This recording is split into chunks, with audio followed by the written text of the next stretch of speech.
Morbidology is a weekly true crime podcast hosted by me, Emily G. Thompson, author of Unsolved Child Murders, Cults Uncovered, and co-author of Unsolved Murders, True Crime Cases Uncovered. 911 emergency. My son shot my husband. I need an ambulance. He's bleeding. Using investigative research combined with primary audio, including 911 calls, interviews, and trial testimony, Morbidology takes a look at some of the world's most heinous murders. Do you know why you're here? For a home invasion gone terribly wrong. Listen to Morbidology now on Apple, Spreaker, Stitcher, Podbean, or wherever else you get podcasts.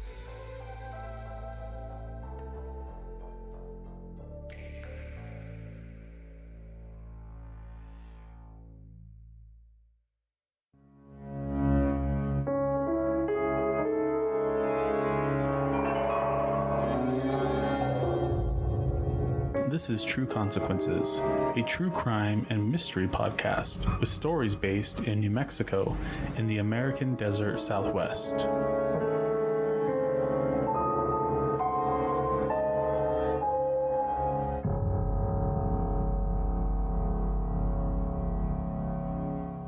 This week's promo is brought to you by Morbidology. If you enjoy listening to this show, please rate, subscribe, and review on your favorite podcatcher. True Consequences is fully listener supported. To support this show, go to patreon.com/trueconsequences. To keep up with all my updates, you can follow me on Facebook and Instagram at True Consequences Pod, and on Twitter at TrueConsPod. Before we get into the episode, I have a couple of announcements for you. The first announcement is a recommendation. I've been listening to a show called Always Time for True Crime. That show is hosted by Julia. I just really love her style and her research and the way that she delivers her content. I highly encourage you to go over and check out Always Time for True Crime. Another exciting announcement that I have for you is that I'm going to start live streaming once a week, every Thursday night at 8 o'clock Mountain Time and 10 o'clock Eastern. Topics will vary. We may even go back and look at some old cases from True Consequences. We may discuss new cases. The first session I'm doing is on the 30th of April.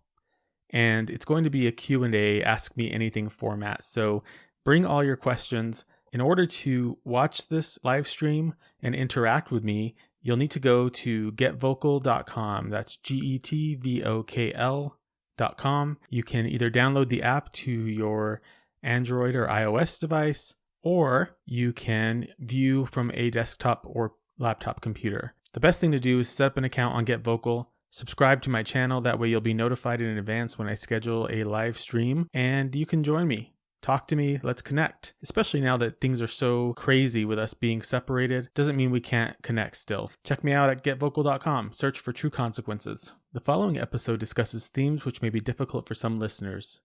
It deals with issues of kidnapping and alleged murder. Listener discretion is advised.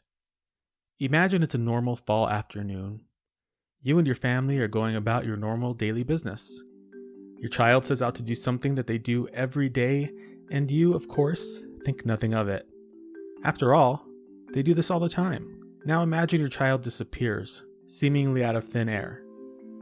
The panic, the moment of realizing that you may never see them again, the sinking in your stomach, and intense waves of fear.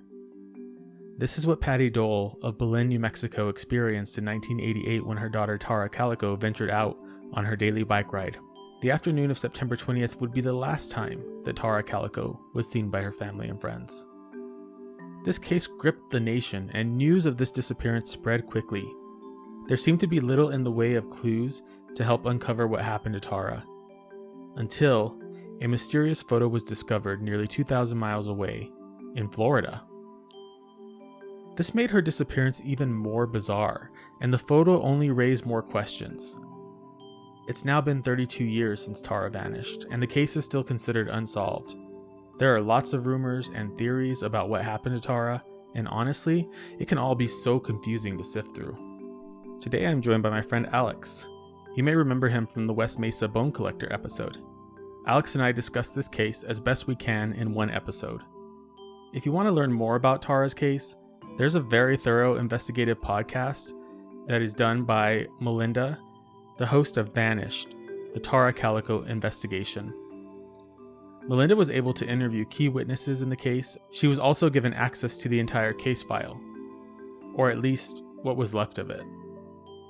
How can we ever hope for this case to be solved when records and evidence just seem to vanish as quickly as Tara did? This is one of the most baffling cases in New Mexico and the United States.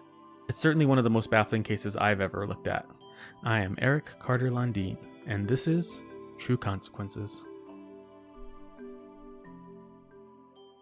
All right, so today, first of all, I want to talk about this case.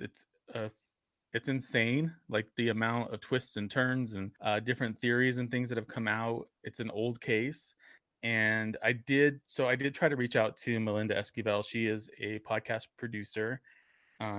She actually has a podcast called Vanished: The Tara Calico Investigation, which is where I got some of the information for this episode. I reached out to her to see if she wanted to, be a guest on this show, and she never responded. So I don't know. She's probably busy filming her documentary that she's working on with the dude from Breaking Bad. I saw that. Yeah. Yeah. But I did request that, but I do want to plug her show right now because she is from New Mexico. It's a very thorough podcast. She's gotten very deep in the investigation. She had access to all the case files and everything, and you learn a lot. Things that I thought I knew, apparently I didn't know. I think there's a lot we still don't know about this case, but we are definitely going to talk about the mysterious disappearance of Tara Calico. And then because I tortured you and made you do most of the bone collector because I didn't want to, I'm gonna kind of take the lead here on this one. And then I kind of took over last time. Yeah. And then if you have things you want to add, I'm sure I know you've done your research too. Jump in, interrupt me, cut me off, whatever you want to talk about. We can go down some rabbit holes here. The other thing I want to say before we start, I don't mean to cut you off. It looked like you're going to say something, but I just want to say that we are going to throw some names around in this episode, and I just want to mention for my listeners that we're not claiming anybody's guilty of anything. We're just presenting information that we found in our research, and everybody is innocent until they're proven guilty. So while there are some actual names being used in this episode, it's not my opinion or the opinion of True Consequences or Alex that these people are definitely responsible, but we do want to just kind of clarify that because we're not judges. Yep, it's true. Cool, man. So I know you know what Belen is. Mm-hmm. I know what Belen is. Right. Belen.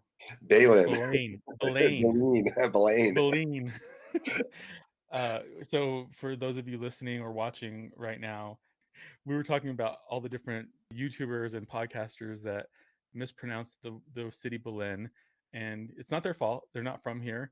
We have some strange, town and city names. Bernalillo is one of them that most people can't pronounce if they're not from here. Mm-hmm. Or Jemez. Mm-hmm. So if you're not from here, I would ask you to Facebook message me or put something in the comments of this episode of how you would spell Jemez. I'm just curious to see what that looks like. But anyway, so Belen. So Alex and I will pronounce it correctly. Yeah. No offense to those other people. It's not their fault. They're not from here. It's just funny. It's just funny when it's funny. Yeah, it's frustrating for me. I have a hard time not being mad about that. I think that happened in our episode of the last time we were together. I said Arroyos or something, and you had to stop and be like, "Wait, let's explain to everyone what that is, and they don't know what that is or how that is even said." So Belen, New Mexico. So I grew up in Socorro, which is about 70 miles south of Albuquerque. Belen is about 30 miles. And so that was always the halfway point when we were driving to Albuquerque and back home. We knew we were halfway to Albuquerque or halfway back home when we hit Belen. So that's just kind of a stupid trivia that nobody cares about. but our own personal landmarks. But so Belen, New Mexico is a small town. Like I said, it's 30 miles south of Albuquerque. It's just off of I-25. And it's in Valencia County, which is on the outskirts of Albuquerque. And that whole county is kind of considered part of the Albuquerque metro statistical area. So they include the population of Valencia County whenever they look at the overall metro population. And it's very similar to Albuquerque in the sense that it's in the Rio Grande Valley. And very much like Albuquerque, there's large mountains in the east and vast mesas in the west, and then the town kind of settles in the valley. And as of 2018, the estimated population of Belen was around 7,000, so not very big. But the whole county itself was a lot of people. A lot of rural areas. Yeah. Rural. And you may not know this, Alex, but Belen, do you know what Belen is in Spanish? What it means? No, I don't. What does it mean? Bethlehem. Bethlehem? Okay. Yeah, like where Jesus was born. Okay, interesting. That's just kind of a weird thing. I think part of that was probably because of the Spaniards coming through and conquering this area. That makes sense. Yeah. They named a lot of these places. Yeah, it makes sense. And historically, because of its location, it's pretty much dead center in New Mexico. It became known as the hub city. And that's because it has a massive connection to rail, major highways, and they were able to ship a lot of goods and freight through that area. And it still continues to be that. It's just not as big as it was back in the day. Right. And then, like you said, it's also known for its vast farmland and very rural, spread out areas. So finally, Belen is the setting of one of the most baffling unsolved cases, not just in New Mexico, but in the US. And that's the disappearance of Tara Calico. So Alex, I'm going to take you on a little bit of a different journey here and talk about a story that seems unrelated, or we'll come back to later in the story. So this story is about a boy named Michael Henley. He was camping with his family in the summer of 1988 in the Zuni Mountains. And those mountains are kind of close to Grants. So between Albuquerque and Gallup, they were camping, they were having a good time, and he disappeared. And his parents freaked out. And I don't know, we're about the same age, I think. Maybe you're a little bit older than me. So you probably remember. You're like 65, right? I'm 64. Yeah. Okay. All right. No, you're in your 40s, right? Yeah, I'm 42. Yeah. Okay. So we're about the same age. So you remember the 80s, like it was full on insanity. People were so afraid of child abductions. There was the whole satanic panic thing that was happening where everything was Satanism. I remember that. I was in Colorado Springs during that time, and I remember my mom telling me about it, like, oh, there's these huge satanic cults, they're abducting children. And apparently there was a little bit of truth to that actually in Colorado Springs, but there was some truth to it, but a lot of it got blown out of proportion, and a lot of it got used to cause harm for a lot of people that were innocent of doing anything, which is crazy. That whole thing was insane. But imagine being a parent, like you're a parent now. Imagine being a parent in 1988 and you're camping and your kid just disappears. Like the first thing you think, gone. Someone took off with them, right? Especially back then, because that's all you heard about on the news. And I was little in the 80s, but I remember the climate of fear around all of that. My mom even had this whole thing of, she bought me these shoes that had a little zipper on the tongue, and she put a quarter in each shoe so that I could call somebody if I got the ruse, right? Yeah. I remember that. And shout out to Ruse. And I'm not trying to make light of Tara's case because it's I'm sorry. It's a horrible case. No, don't be sorry. But I'm gonna throw a little funny story in here because it just reminded me of it. And if it's not funny, you can tell me and then I'll delete it. Okay.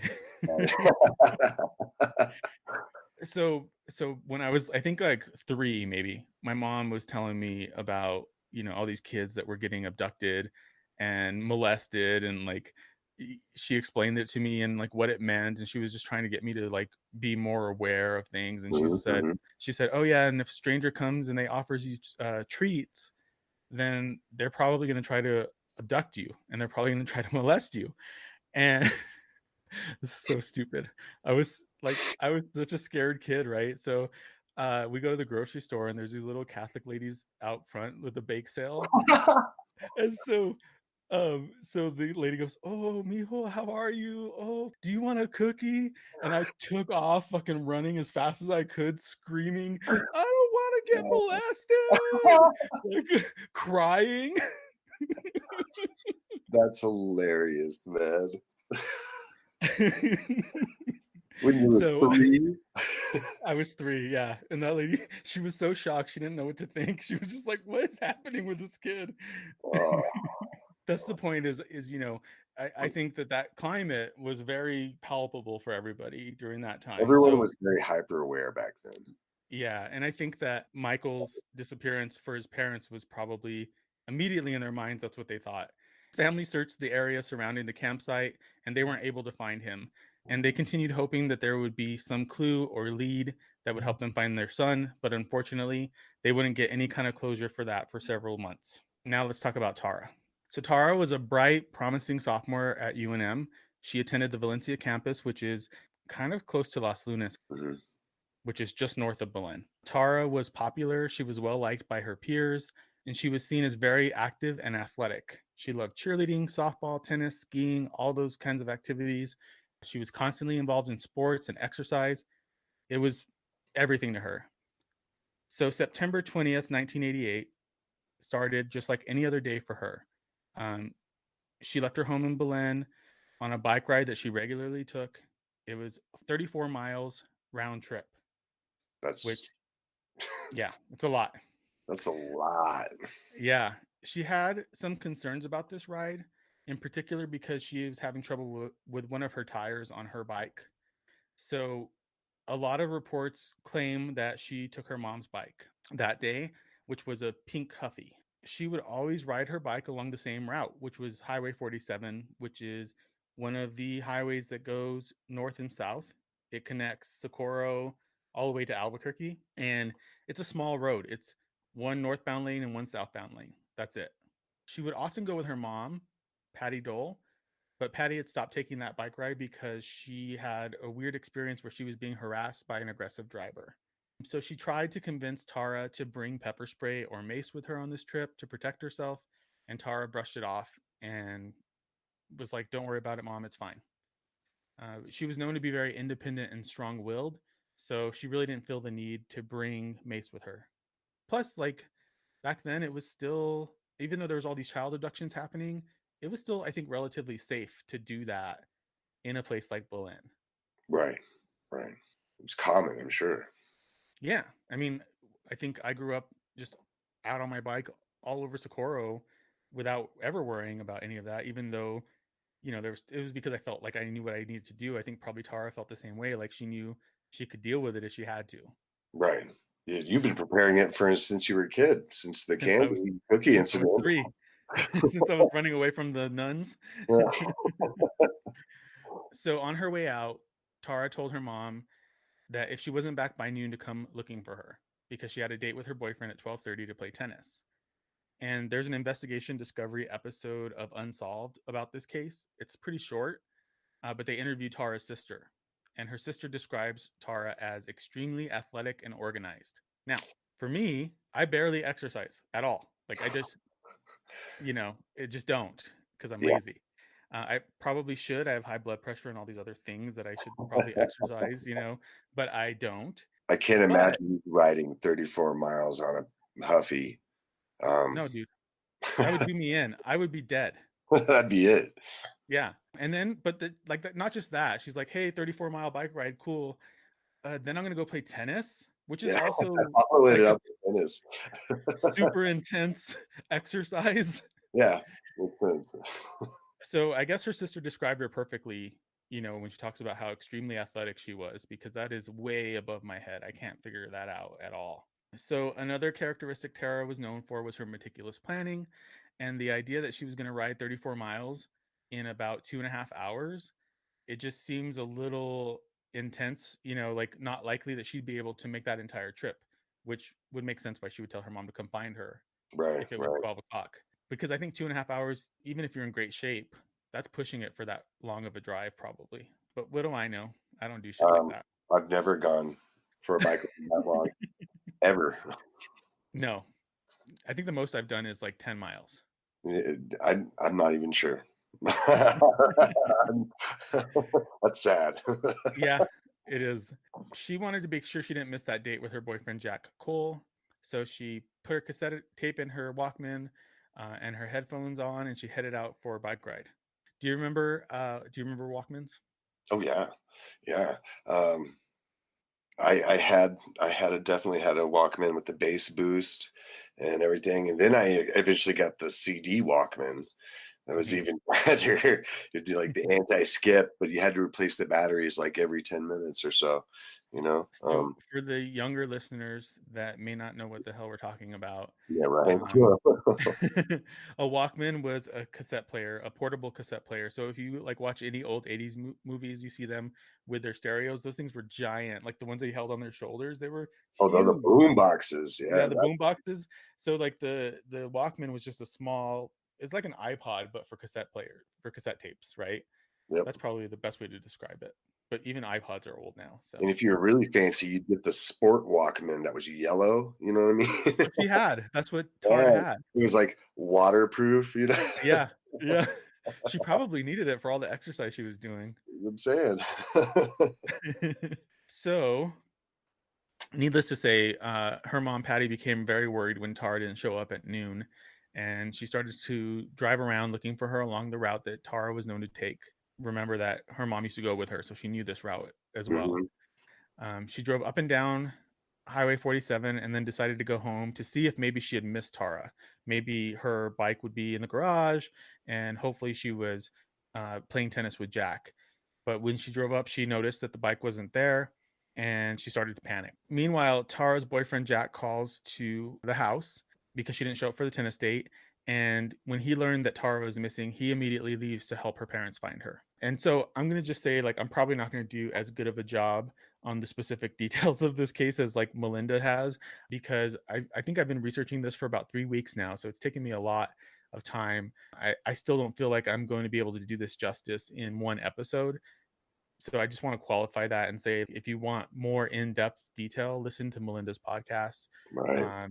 Because this is just, there's so much to this, and I know I'm going to miss something, so I'm apologizing ahead of time. Tara's family and friends and the police spent pretty much the rest of the afternoon and the evening looking for her along Highway 47. They stumbled upon some bike and truck tire tracks on the side of the road near Rio Communities, which is a small village just east of Belen. On some reports, they say that there were signs of a struggle. Some reports don't say that at all. I don't know what the truth is. But they did find Tara's broken yellow Walkman and the cassette tape that she had, and it was all there on the side of the road. And her family believed strongly that this was her. Tape, right? It was Boston, yeah. Yeah, but and I was like, well, how do they know that was her tape or whatnot? And I was like, well, it must have been like a recorded tape with her handwriting on it or something. Like how would they know that exactly that was hers? Yeah, I think they knew that Walkman was hers. But the tape was separate than the Walkman, right? Wasn't it? Yeah, the tape was found like out of the Walkman. And so that's why people thought that maybe she was trying to leave like a trail or something along those lines. Yeah. Right. Yeah, they believe that this was her attempt at leaving evidence for people to find her and to show that she was there. Right. And her Walkman was distinctive, like we talked about. It was the bright yellow sport Walkman, and her family they knew right away as soon as they saw it that it was hers. There's a lot of eyewitnesses, according to police documents. There's quite a few eyewitnesses. Their stories aren't all the same, but they're all kind of similar. Search and rescue began combing the area. They did this for 5 days straight. Couldn't find anything related to Tara, but then these people started kind of coming out of the woodwork. A lot of people claim to have seen Tara on her bike being followed by a 1950s light-colored Ford pickup with a camper. Some reports handmade camper is what I heard too, like something that would be really distinguishable. Yeah, so some people said homemade camper, and then some reports don't say that at all. So I don't know which one's true. I do have a sketch of it that I'll post on the website and on the show notes, and it'll be on social, of course. So this truck was very distinctive, especially in the 80s. There weren't a lot of those types of trucks driving around. The sheriff's department released that sketch I just showed you. And there's also a sketch of the alleged driver, which isn't very helpful, but it's kind of spooky looking. I don't know if you saw that. So one witness named Ishmael De La Rosa claimed to have seen Tara being followed on her bike by a man with bright red hair in an old Ford pickup with a camper. He tried several times to give a statement to the police and was brushed off and treated like he was wasting their time. This was according to him. Bright red hair. Bright red hair. Another witness, Baron Freeman, claims that he saw Tara on Highway 47 as he drove to the airport. He did get a good look at the driver of the truck, and he became worried about Tara as he passed her. So he even tried to make eye contact with her to make sure she was okay, but she completely ignored him. She was just like jamming out to her tape and riding her bike. So he was like, okay, she must be fine. And he took off and just went to the airport and caught his flight. When he found out that Tara went missing, he spent years trying to give statements to the police, and no one would ever take his statement. It wasn't until 20 years after her disappearance that the sheriff at the time then spoke with Belen. Another witness saw two men in a truck following closely behind Tara as she biked. So some people said one man, some people said two men. She got a good look at the men and was even able to identify them in photos police showed her. They gave her some books of pictures of suspects, and she identified both of the people in the truck. On the podcast Vanished Tara Calico investigation, she's interviewed on that, and she talks about how she remembers pointing out the people that were responsible, and that the police really had like no reaction to it. Did one of them have bright red hair? I don't know if that's what she saw, but one of the people that is suspected to be involved does have bright red hair. So they took those photos, they took her statement, and then they left, and she never heard anything back about it after that. And one of the men that she identified in the photo, turns out, was the son of then sheriff. The sheriff was Lawrence Romero Sr., and the son was Lawrence Romero Jr. This is out there. It's on Melinda's podcast. It's all over YouTube. Again, people are innocent until they're proven guilty. But that's who she identified, as well as another gentleman that was known to run around with Lawrence. So anything you want to add so far, Alex? Anything else? Well, where does this like famous Polaroid picture come into play? That's a perfect segue into the next part of this story. It might be. Right on time. I mean, if you're anything like me, I know I'm not from New Mexico. I've been here like 22 years now, though, so I consider myself a native now. But I heard about this case before that. I think I was living in Colorado or somewhere else at the time. And the thing about this case that really stuck out and what made everyone really drawn to it was this picture. And when you talked about, hey, I want to do this case with you, I didn't put two and two together till I kind of did a little bit of research and was like, oh my goodness, this was a big case back in the day. It still is. Yeah, it still is. So I'm going to pull this up right now. Let me see if I can figure this out. Do you see the Polaroid there? Sure do. Okay, so this is on people.com/crime using their website to show this photo. So this photo was found in Port St. George, Florida. So June 15th, 1989. This is several months. 9 months later or something, right? 9 months later. A woman at a convenience store in Port St. George, Florida, found a Polaroid photo in a parking spot. It looked like it had fallen out of a vehicle. And when she saw the photo, it sent chills down her spine. She called the police, told them about the photo, and that a white windowless Toyota cargo van was parked in the spot before the photo was found. She described a man in his 30s with a mustache. The police attempted to locate the van and its driver, but they were unsuccessful. They went as far as setting up roadblocks and even showing flyers to everybody that they came in contact with. So the photo itself, it really took off nationwide. It kind of exploded, to your point, Alex, on the national scene after this photo came out. And the police were very concerned about these two kids that were tied up in this picture. They were worried that something was happening to them or going to happen to them. And it's a pretty terrifying photo. It shows a female, probably in her late teens, early 20s, tied up and gagged, along with a young boy. He looks to be about 9 or 10 years old. He's also tied up and gagged. It looks like it's kind of staged because there's a book sitting right next to the female victim. And that book is My Sweet Audrina by V.C. Andrews. So because you weren't a teenage girl in 1988 and I wasn't a teenage girl in 1988, we probably weren't aware that V.C. Andrews was a very popular young adult author at the time. A lot of teenage girls really liked reading her stories, and they were kind of fucked up stories. Like, she wrote Flowers in the Attic. Okay. I am aware of that book. I'm not aware of this book that was in the van with them. Did you watch that movie? Flowers in the Attic? Yeah. It's been a minute, but yeah. Oh, it's messed up, man. It's a messed up movie. But if you like true crime, you'll probably like that movie. It's old. Okay. It's creepy.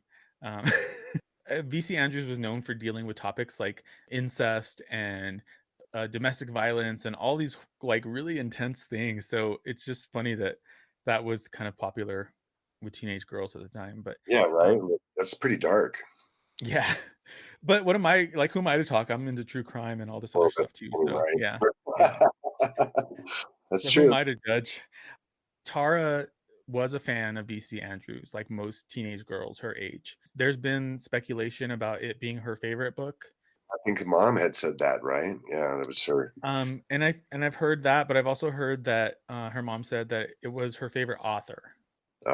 And not necessarily her favorite book. So I don't know if that matters, but there was that connection to Tara, which was her favorite author. Right. Which is why people started to think maybe it was her in this photo. When they enhanced the photo, they found a phone number, or what looked like a phone number, scratched into the cover of the book. Oh, wow. And only part of the number was visible. They couldn't make out a couple of the digits in there. So they had been trying, with the help of some very smart people, to decode that number and see if it could lead to a clue of who this girl was and who was responsible for her abduction. That didn't really pan anything out for them. There was really nothing that came out of that.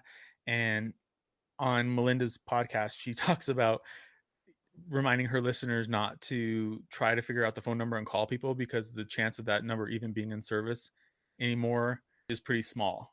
Right. I mean, this is 32 years ago, so it was probably a landline back then.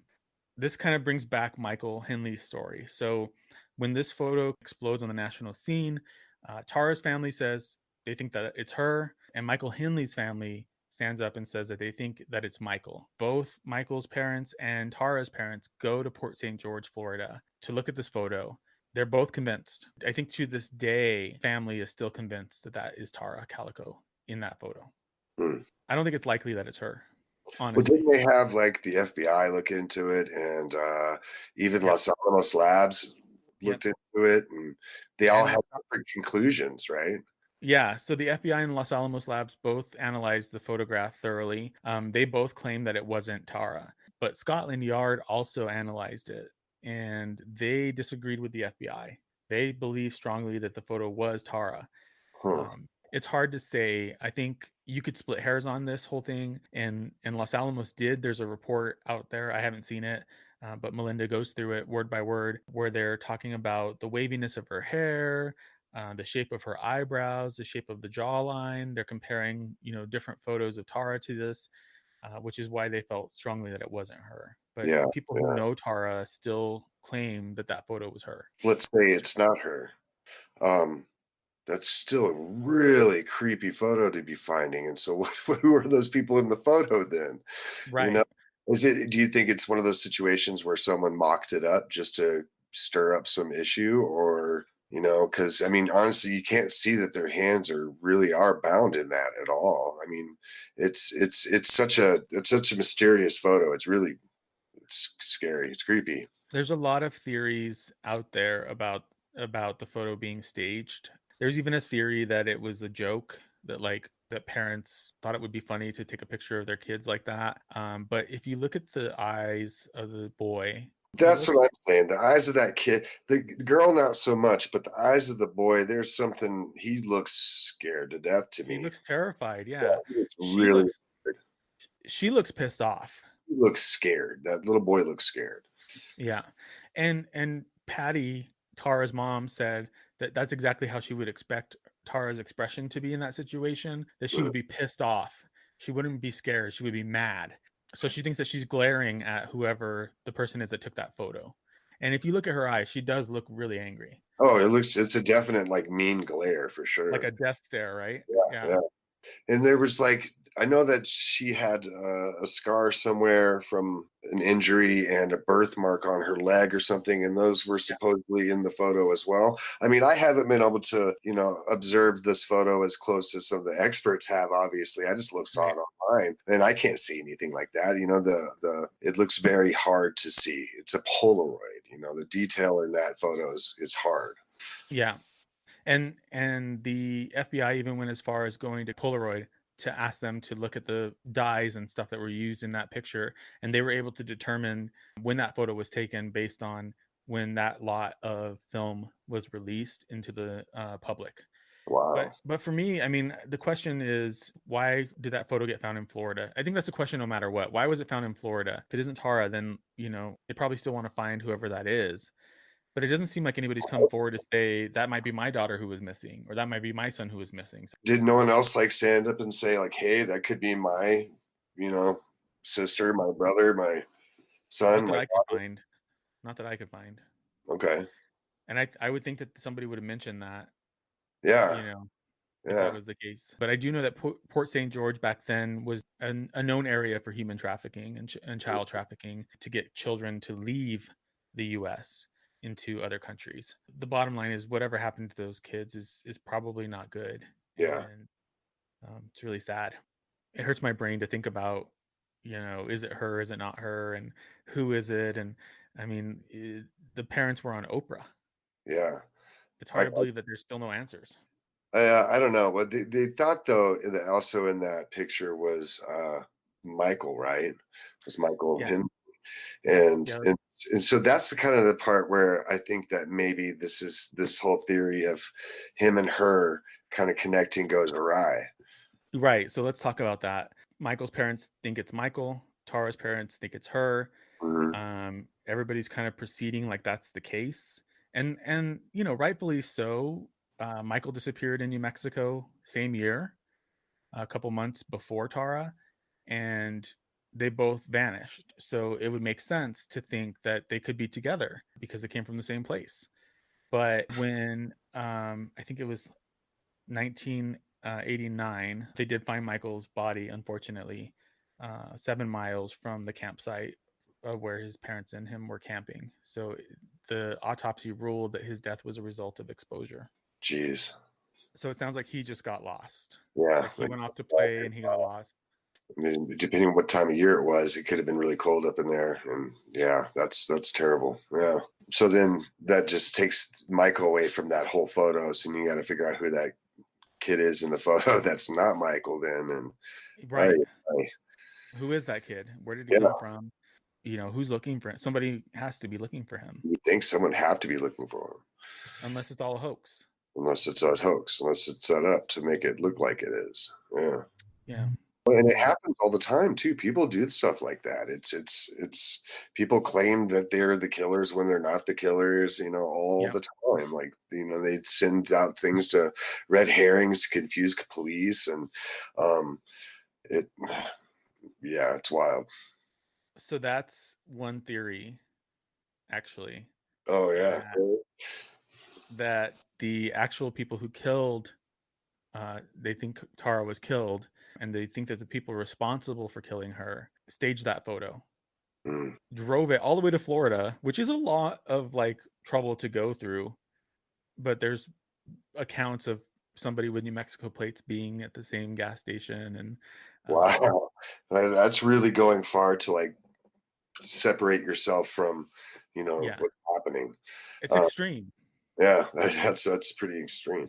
So I know there's a ton of theories of what happened and what people think and everything. Maybe we should go over some of those theories. Sure. Okay. So one of the theories, of course, we just talked about was that they were abducted and probably sold into human trafficking, both her and Michael. We know that Michael's dead, but there's still that idea that maybe Tara was abducted and sold into a child, some kind of trafficking situation. But in 2008, so the sheriff at the time claimed that 2 teenagers hit Tara with a vehicle and accidentally killed her. And he believed that they covered up her death. He also claimed that because there was no body that was found, there was no way that he could press charges against these 2 individuals, but he knew who they were. Mm-hmm. And I think Tara's sister also believes that this is more likely what happened to her. It's more likely that she never left Valencia County. It's more likely that she was either accidentally or intentionally murdered, and her body was buried somewhere in the desert where nobody would know where she was. Right. And that seems to be a pretty prevalent theory, at least in the city of Belen. There's a lot of rumors going around, and I grew up in a really small town, and I know what that's like. You know, everybody talks about everything, everybody knows everybody, so it's hard to differentiate the truth from what's embellished or exaggerated or fake in those types of scenarios, especially as these types of stories get passed around back and forth throughout the community. The theory is that there were two boys kind of sexually harassing and catcalling Tara as they drove behind her, just being typical douchebags chasing women, and that they accidentally hit her bike. Tara's sister believes that the families of the boys were involved in a cover-up, and that they know where her body is. And because Belen is so small, you know, there's just a ton of different rumors. One theory that I think is out there and probably not real is that David Parker Ray was responsible for her disappearance. I don't think that's likely, just because The toy box killer? yeah. I mean, I guess anything is possible. It's a possibility, but he didn't really go crazy far for his victims, did he? He did go to Albuquerque. He did? Mm-hmm. That's where he got Cynthia. Oh, that's right. Well, I mean, you never know. I know he had a lot of victims, and a lot of them, you know, probably that did survive won't come forward and stuff, you know. So well, and he was very handy. He could build things, so he could have built a camper himself. Oh wow. Yeah. Didn't think about that. Okay. So that's a theory that's out there. There's really no evidence to back that up. There's really nothing that says that happened, but that doesn't mean it didn't happen. The weird thing that happened, and this is something I want to touch on because I think it's important, is Melinda, the host of the podcast I've been referring to, started to receive threats of violence, threats of harm against her for asking questions, because she immersed herself in the community and started chasing down leads. People did not like that. So that to me is suspicious. I mean, why are you going to react that way if you really didn't do anything? Yeah. No, I agree. Yeah. So it just seems odd that after starting to investigate this cold case, I mean, this was like 20 years later. Like, why would that happen unless there was something people wanted to hide? That's my point. Right. Looking from the outside in, it looks very suspicious to me. Yeah, it just seems like people were going out of their way to keep this from being solved. There was a lot of things that weren't looked at. I think, you know, there was a lot of leads that weren't looked at. There was a lot of people that weren't listened to. And I know that there's a new sheriff that's on the case right now, and I'm hoping that he can kind of shed some light on what's going on and what happened 32 years ago. I think that I might regret saying this, but doing this show and looking into different cases, looking into Cotton and Judy, looking into this case, looking into my brother's case, it's clear that there definitely is some problems with the way justice is handled in some of these smaller communities. And it seems like if you know the right people or connect with the right people, you get some kind of protection. And that's wrong. It's wrong. I mean, this is why people are able to do things seemingly without any kind of consequence in this state. It's a big part of it, and it needs to stop. It's just absurd that, you know, it's like living in a weird, corrupt place, you know? It's strange. It really is. This case screams to me cover up. It really does. It sounds like, you know, that a couple of people got away with a very horrible crime. And I'm sorry, like, you don't lose evidence. Like, if you are following procedures, you shouldn't be losing interviews and evidence and recordings. Like, how do those things disappear? Yeah. Who has access to that stuff? And if like just random people have access to that stuff, then there's a problem there too, right? Like, even if it is just like negligence, that's still not good. Yeah. It's not. I mean, it's just a little too convenient.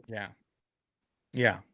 Well, it's convenient that the sheriff was the sheriff at the time, and one of the people named was his son. That's just bizarre. And, I think that I don't know the story. I don't know who really did it. I don't know who's responsible for it.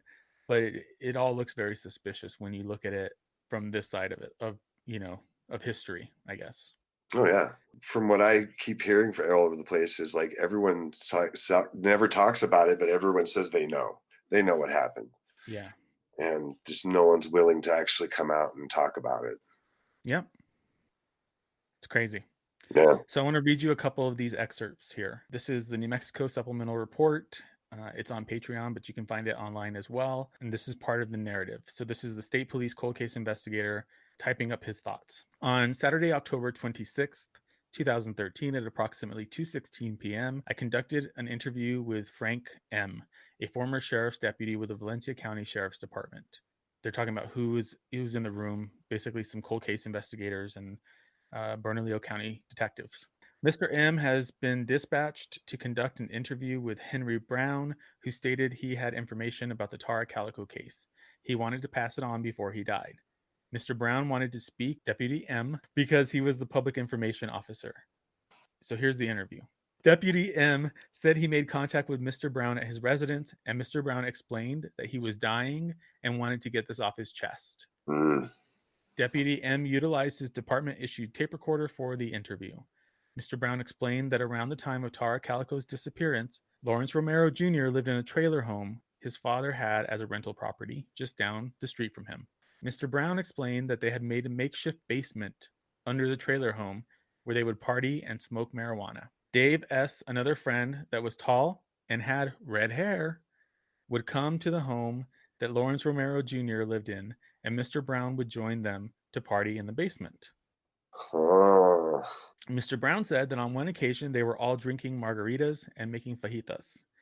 He was in the basement with them, and he had a weird feeling. He looked down and he noticed what he called a grave wrapped up in a blue tarp. He believed was a small body. He said they started talking about the Tara Calico case, that they were searching for her, and they began talking about how they raped and killed her. Mr. Brown said he knew the kids because he had worked at the school, and he knew these kids smoked weed and skipped school. Mr. Brown said one of them used to be her girlfriend, and one of them was jealous. It's kind of hard to follow the narrative, but try to bear with me here. They started talking about another friend that had been out with them named Leroy Chavez. They talked to him about what they had done, and they warned him not to talk about it or they would come and get him. They said they were driving one of the guy's older trucks that day, and they all knew that she rode her bike down that highway. They explained that they hit her with the truck, and they put her in the back with Leroy. They took her out to the gravel pits where they raped her. Lawrence Romero Jr. said she got ballsy, stood up, and was going to make sure they were all going to jail. So he got a knife from the truck, and David and Leroy and him held her down while Lawrence stabbed and killed her. Wow. He said they drug her body and put her in a bush nearby until they got nervous when the search started for her. He said they joked and they kept her nearby. Mr. Brown believed she was under the tarp, hidden in the basement, because no one would know to look for her there. He said this whole thing had to do with drugs, that Jeff and Lawrence sold drugs, and the only reason they never got caught was because his dad was the sheriff. And they say that his dad hired a deputy who later became the sheriff, and that deputy had their back. He said, "Your sheriff, there is not innocent," but he just kept saying that deputy has our back. Mr. Brown said they kept talking about a pond out by the property owned by the redhead guy near the mountains. They believe that they took her body out to the pond on the property. And they believe they took the bike to the junkyard in Belen and got rid of it. He kept saying that this is all about drugs. So this is kind of I think the theory that Melinda landed on based on this one of these interviews, but there's several other interviews that kind of corroborate this idea. I don't know. It's hard to say. Well, how much follow-up was done after this interview? Because, I mean, that sounds pretty credible. That sounds like a pretty legit story. But like I said, once again, people make up stuff all the time. It's like, I mean, like a horror movie. Yeah, but you don't ever know his relationship to these guys either. You know, were they his bullies in school? He could have, I mean, it's just all hearsay. Exactly. But I agree with you. It is pretty convincing. So later, the interviewer was contacted by Melinda Esquivel about this report, and the tapes of this interview. Mm. And he was advised that there was a record, that he had taken the report, but there was no report or any documentation of any tapes that were placed into evidence. She had the report number of the missing report, but there was no report. It was not in the case file. It was gone. And so were the recordings. So the tape, so the tape of this interview is gone. Why? Huh. Oh gosh, I bet a lot of people wish they could find that. Mm-hmm. Yeah, I mean that's pretty compelling, and so that kind of gives me the idea that maybe this is a real story, a real account of something. Yeah. Because why would it just disappear? Unless someone was trying to protect somebody. Right. Okay, so there's a bunch more in this document. I mean, it just goes on forever. So many people, a lot of the stories are claiming the same thing, that basically Lawrence and these guys killed her and disposed of her body. So all 4 of these people that were named, I believe all 4 of them are dead now. And one died, Lawrence died allegedly playing Russian roulette, which, okay, maybe. Okay. Another guy was hit by a car, run over. So who hit him and why? Like, wow. there's no information on that. I don't know the other 2 guys, but I did remember reading that they are all dead. Russian roulette and just getting hit by a car and run over. Well, I guess that's not that weird, but Russian roulette's pretty weird. You don't hear about that very often. I mean, maybe there's people that are that stupid. I guess. Apparently, that's I get sued by the American Russian Roulette League. So it's just a dark, depressing, horrible case. There was also a rumor that there's a woman who has Tara's body in a freezer at her house. That is weird. Okay. People should probably go check that out. I mean, just because even if it's not Tara or not, she's saying she has a body in a freezer. You should probably keep that out, guys. Maybe go call that person and see what's going on. Okay. So what?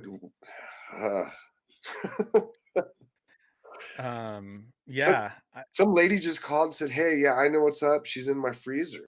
Yeah. Well, I don't think the lady called. I think someone called on her. Oh, okay. Yeah. Hey, this lady's got her in the freezer. Yeah. But there's no follow-up on that really either? Yeah, so that's probably BS too then. Yeah, it's probably, again, somebody trying to get revenge on someone else, cause problems for somebody else. So there are a lot of rumors.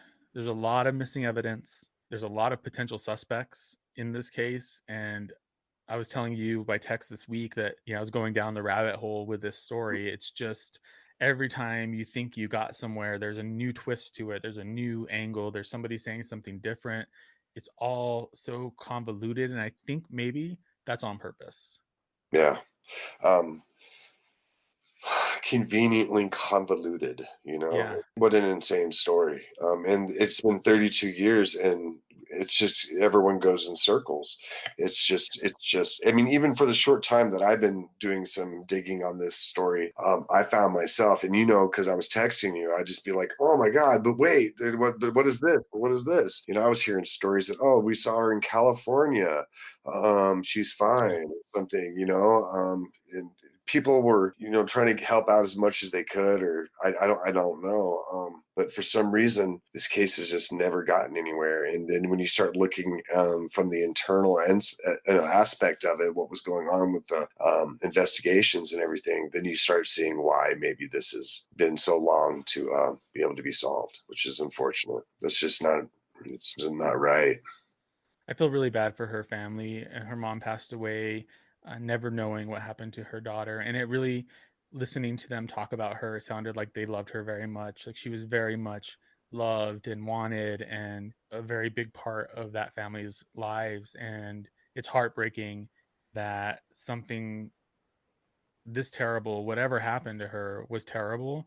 It's sad that happened. And it's sad that there's no justice for her and that this case is not solved. It doesn't make any sense.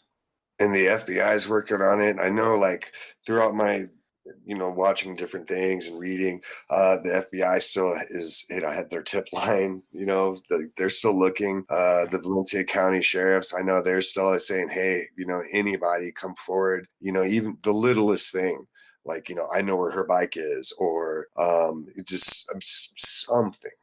The FBI did offer a $20,000 reward as of October of last year for any information that leads to either Tara's whereabouts or the conviction and arrest of the people responsible for her disappearance.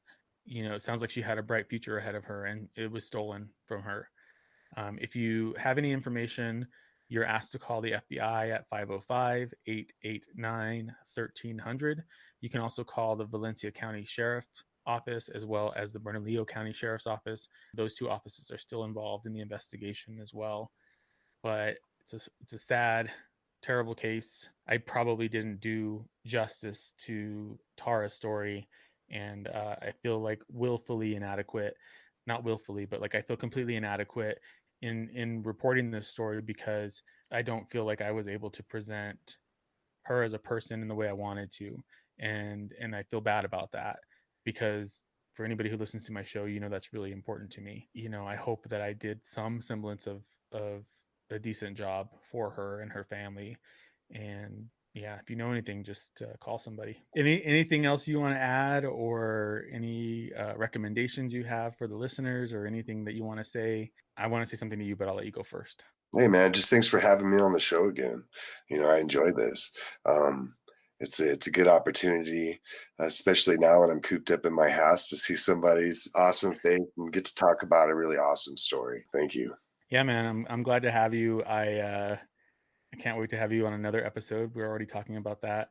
That one's going to be another rabbit hole one that we're probably not going to do justice to either. That's going to be a big one too. That might be a 2 or 3 parter. We might have to see how that goes. Yeah, right. But yeah, let's start working on that one and bring something else interesting and different from this to these listeners. So cool, man. Awesome. Thank you. Thank you.